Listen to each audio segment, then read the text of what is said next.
Parce que l'hétéro, c'est à la fois le dieu du milieu homosexuel et le traître.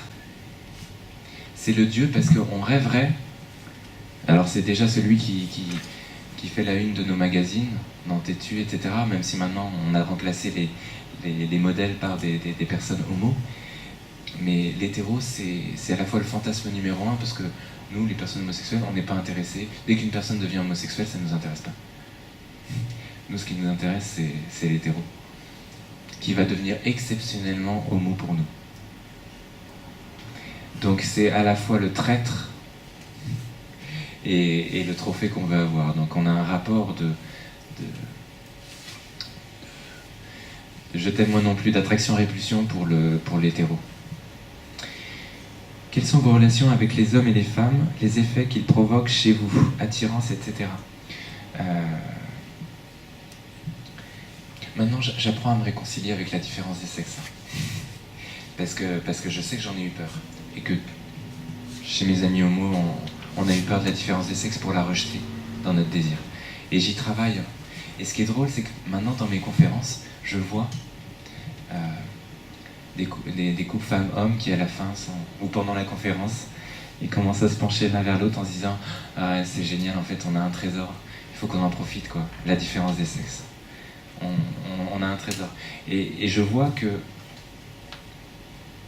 en parlant dans ma vie de l'absence de la différence des sexes, j'aide les couples femmes-hommes à se réunir. Et ça, c'est génial. Et je crois qu'en effet, nous, personnes homosexuelles, si on ne pratique pas notre désir homosexuel, mais qu'on le donne aux autres, eh bien, on peut permettre à des couples femmes-hommes de se retrouver, de faire lumière sur le mal qu'ils se sont fait, ou l'ignorance qu'ils s'infligent. Donc oui, de plus en plus, j'aime la différence des sexes. Voilà. Et j'ai des parents qui s'aiment aussi et qui me donnent une belle image de la différence des sexes. Et ça, c'est important. Avez-vous toujours été attiré par les hommes? Quand vous êtes-vous aperçu? Comment l'avez-vous vécu? Pouvez-vous changer? Il y en a celle qui a écrit ça, elle veut que je change.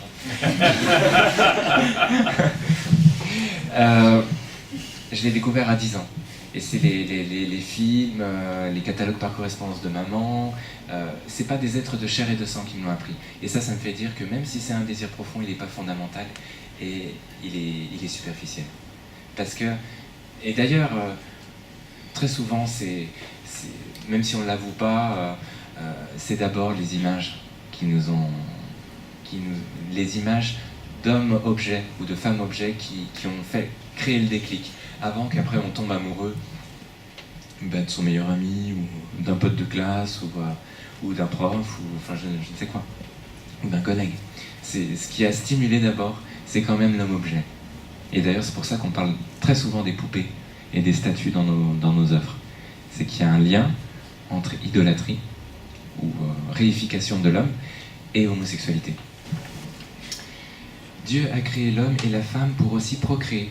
N'est-ce pas aller à l'inverse en tant que catholique? Alors oui, Dieu a créé l'homme et la femme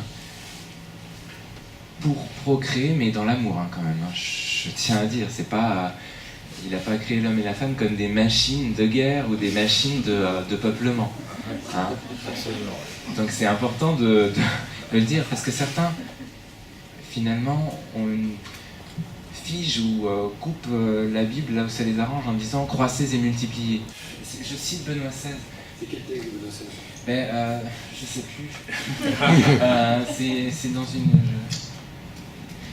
où il dit, il dénonce, même chez certains cathos, la tentation de voir la femme que sous l'angle de la procréation, en disant c'est une vision nataliste de la femme, qui transforme la femme en objet, et qu'il faut être très très prudent par rapport à ça. Donc voir l'acte sexuel que sous l'angle de la procréation, ça peut être une dérive. Justement, on transforme la femme juste en ventre, et donc c'est important de parler de l'amour. Donc oui, Dieu a créé l'homme et la femme pour procréer, mais dans l'amour. Il y a des couples femmes-hommes qui bon, qui intègrent la différence des sexes, et il y a moins d'amour que dans des couples qui n'intègrent pas la différence des sexes, et d'une, donc il n'y a pas à sacraliser la différence des sexes en soi, il n'y a pas à sacraliser non plus la procréation en soi. Il y a des couples qui peuvent techniquement engendrer, et où il n'y a pas d'amour. L'enfant n'est d'ailleurs pas la preuve de l'amour. Et il y a des couples qui techniquement ne peuvent pas avoir d'enfants, qui sont stériles, et pour autant il y a de l'amour. Donc c'est important de toujours parler de la différence des sexes couronnée par l'amour, et la procréation couronnée par l'amour. Donc, et je crois en effet que le couple homosexuel, par nature, il y a une impasse généalogique, il y a une fermeture à la vie. C'est vrai.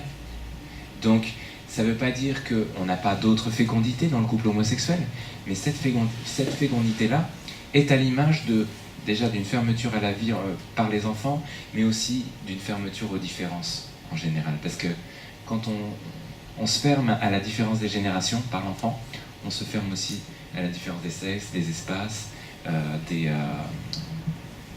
créateurs, quoi. Donc oui, je pense en effet que l'Église dénonce les actes homosexuels à cause de cette fermeture et de cette expulsion de la différence. Et vous, si vous êtes gêné socialement par l'homosexualité, c'est pas pour des prunes, non. C'est que vous sentez qu'il y a une exclusion de la différence des sexes qui est fondatrice de l'humanité. Et donc ça vous fait violence, vous vous dites, mais attendez, bon, déjà c'est une différence importante de mon identité pour l'amour, et là on laisse dire que l'acte homosexuel c'est génial ou c'est banal, alors que c'est un acte de rejet de la différence, au nom en plus de la différence, mais des petites différences. Freud il parle du narcissisme des petites différences. Donc au nom des petites différences, on va rejeter la grande, la différence des sexes, dans le couple homosexuel. Même Benoît XVI, voilà, il est subtil, il parle d'amour, il parle d'amour biologique finalement. Parce que, voilà, ou d'amour incarné dans le corps. Donc oui, j'ai conscience que la Bible dit vrai sur l'homosexualité. Et le pire, c'est que j'ai entendu ce constat-là de personnes qui ne croient pas. Et en plein cœur d'une boîte. C'est ça qui est énorme. C'est que mes amis athées en rejet de la foi, ils ont donné raison à l'Église sans le faire exprès et sans la connaître. Donc Dieu est annoncé même par ceux qui le rejettent. Que pensez-vous de la surmédiatisation de la loi sur le mariage pour tous ? Bon, c'est pas surmédiatisé parce qu'en fait, ceux qui disent ouais, il y en a marre, on arrête d'en parler, j'en ai ras-le-bol, en fait, ils comprennent pas que banaliser la différence des sexes, c'est très grave. Qu'une nation banalise la différence des sexes, c'est très grave. Et qu'une nation, après, justifie socialement la pratique homosexuelle comme une structure, comme une autre pour construire une société, c'est très grave. C'est ce que va faire la loi. Avant les enfants, les deux enjeux de la loi du mariage pour tous, c'est la banalisation de la différence des sexes et la justification sociale de la pratique homosexuelle. Les conséquences sur l'enfant, c'est les conséquences de ces deux enjeux-là. Et donc, si certains disent que c'est une loi, en fait, qu'il y a beaucoup de barouf pour rien, ils ne comprennent pas que le chômage, la crise sociale, la crise économique, ce n'est pas quelque chose à côté du mariage pour tous et qui est plus important que le mariage pour tous. C'est le reflet du déni de la différence des sexes. Tout est lié. Tout est lié. Et que, regardez l'Espagne, avant que l'Espagne vive aujourd'hui la crise, mais la plus grave de son histoire, la crise économique espagnole a été précédée d'une crise morale. Et donc dire que finalement on chipote et que la surmédiatisation, qu'il y a surmédiatisation de cette loi-là, alors qu'il y a des choses beaucoup plus importantes à faire, il y a le chômage, etc. Pour moi, c'est ne pas comprendre qu'il y a un lien entre crise économique et crise déjà spirituelle, crise morale. Donc non, c'est pas assez médiatisé. Et d'ailleurs, regardez Brigitte Bardot. Elle a eu quelque temps les masses médias, mais pas beaucoup. Tugdual Derville, lui, il n'est pas allé dans les grandes chaînes. Ça n'a pas été médiatisé. On a entendu dans les médias que les pro-mariage pour tous, quasiment. Il n'y a pas à se poser en victime, mais il y a à reconnaître qu'il n'y a pas eu une médiatisation des anti-mariage pour tous, alors qu'on était largement plus nombreux.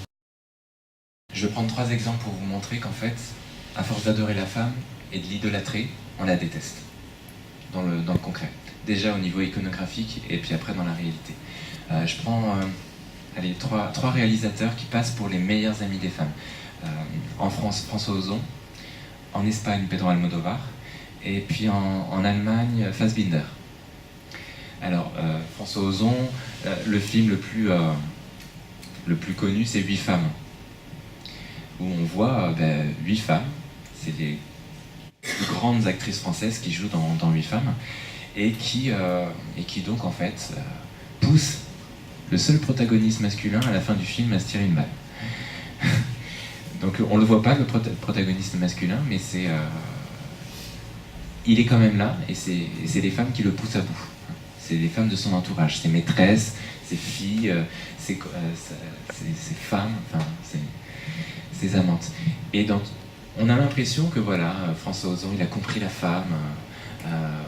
Quand on voit, comment elle s'appelle ? Celle qui joue Honorine, Isabelle Huppert. À un moment, on la voit même devant les caméras en train de pleurer, et on se dit oh, non mais François Ozon, mais il a trop capté l'essence féminine, la sensibilité, mais comme je vous disais, on a réduit la féminité à une équation féminine et esthétique. Et c'est que des caricatures de féminité. C'est des femmes calculatrices, chipoteuses, faussement ingénues, donc c'est les pin-up, c'est des femmes calculatrices, femmes lesbiennes, femmes aussi tueuses. C'est que des clichés de féminité qui ne sont pas la femme réelle. Pedro Almodóvar, c'est pareil. Lui, il a sacralisé tous les monstres sacrés du cinéma espagnol. Toutes les grandes actrices espagnoles sont passées dans les films d'Almodóvar. Et regardez comment elles sont représentées. Elles assassinent les hommes, elles sont prostituées, elles sont menteuses, elles sont séductrices. Enfin, c'est l'image de la féminité chez Almodóvar, c'est gratiné quand même. C'est gratiné. Et alors, Fassbinder, lui, donc c'est en Allemagne, il a sacralisé donc toutes les grandes actrices en Allemagne. C'était Veronika Voss, enfin les personnages de Veronika Voss, Petra von Kant, Lili Marlene. Et je suis allé voir la rétrospective Fassbinder à Pompidou. C'était marrant, c'était dans un sous-sol. Je voyais des reportages, et il y avait un reportage où il montrait un défilement d'images de femmes, les femmes, comment sont traitées les femmes dans les films de Fassbinder.